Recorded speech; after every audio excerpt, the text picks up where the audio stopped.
Chaque maison en fait représente une trace historique de l'ère industrielle. On passe de maisons murées, dégradées, à des maisons complètement rénovées, à l'intérieur mais aussi à l'extérieur. Donc on fait, LMH refait les façades, requalifie complètement le logement. Donc oui, ça change tout. De voir ce patrimoine de Roubaix renaître quelque part, toutes ces maisons qui sont fermées quand on arrive, et on sait que d'ici un an, elles seront, un an ou deux, elles seront habitées, quoi. C'est un programme qui est très important pour nous. L'île Métropole Habitat, c'est 35 000 logements sur la Maine. Dans ces 35 000 logements, nous avons 3 000 logements individuels. Et dans ces 3 000 logements, nous avons une partie de ce patrimoine qui a besoin d'interventions lourdes et de rénovation globale, notamment pour les nouveaux enjeux de performance énergétique. Ces logements individuels, nous en avons une grosse partie sur la commune de Roubaix.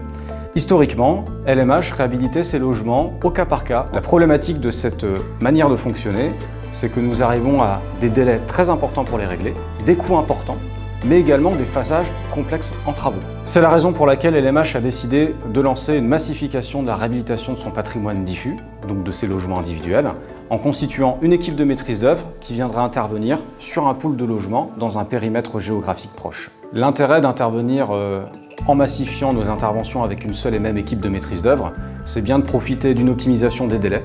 C'est également standardiser les interventions techniques, standardiser les produits qui sont mis en œuvre dans nos logements et ainsi réduire les coûts, faire des économies d'échelle.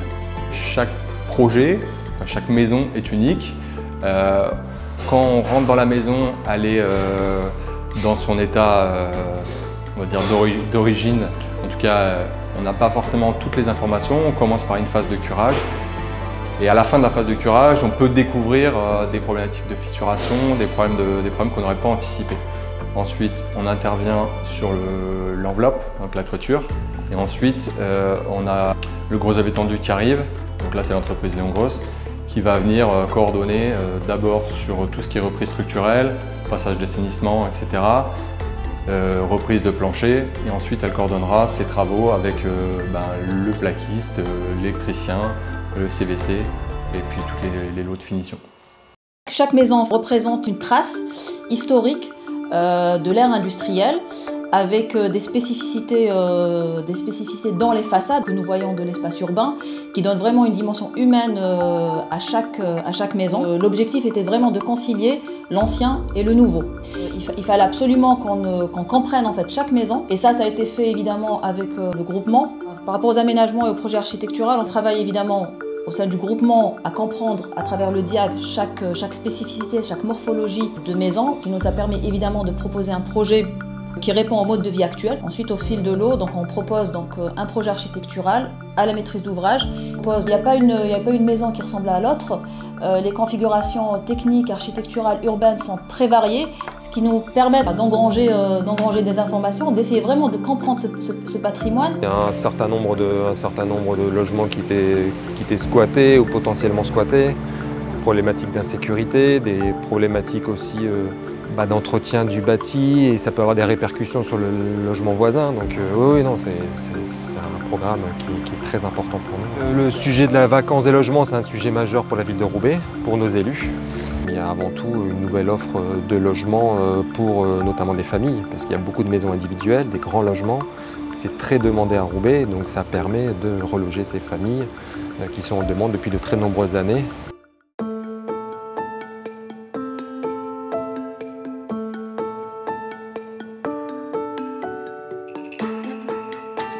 Alors le gros avantage de la régie, c'est qu'on est capable d'optimiser les coûts. C'est-à-dire que je vais extraire les prestations les plus coûteuses, telles que la peinture, l'enduit, le ratissage complet des logements, où je vais le prendre en interne. J'optimise aussi les coûts sur les fournitures, les achats. Tout est réalisé en interne, on ne prend pas d'AMO. On reprend l'exemple du 107 Tossé.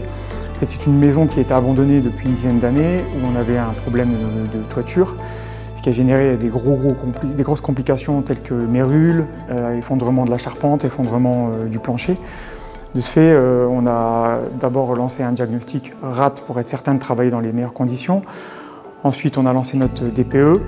Et ensuite, on a établi l'intégralité des devis de tout ce que la régie ne pouvait pas faire, la couverture, l'électricité parce qu'on a besoin de consuel, le caligaz, tout ça c'est en externe. Et après tout ce qui est traitement des plafonds, traitement des sols antiphoniques, ça on le traite en régie, les peintures en régie, Alors on change les typologies dès que le logement a une chambre traversante ou une salle de bain traversante. Vraiment notre force de frappe, c'est l'optimisation des coûts et l'optimisation des délais. Dans son projet CAP26, LMH ambitionne d'augmenter sa cadence de réhabilitation. Le sujet des diffus est donc devenu un sujet important qui se devait d'être traité avec des équipes appropriées. Jusqu'à présent, ces diffus étaient traités en plus d'autres activités dans d'autres directions. Aujourd'hui, ça a été pleinement intégré à la direction de la réhabilitation et nous avons donc mis en place des chargés d'opération pour lesquels la mission centrale était la production de ces diffus et pas seulement des interventions de réhabilitation classiques et des réhabilitations de patrimoine diffus, car ce sont bien des activités différentes avec des compétences différentes.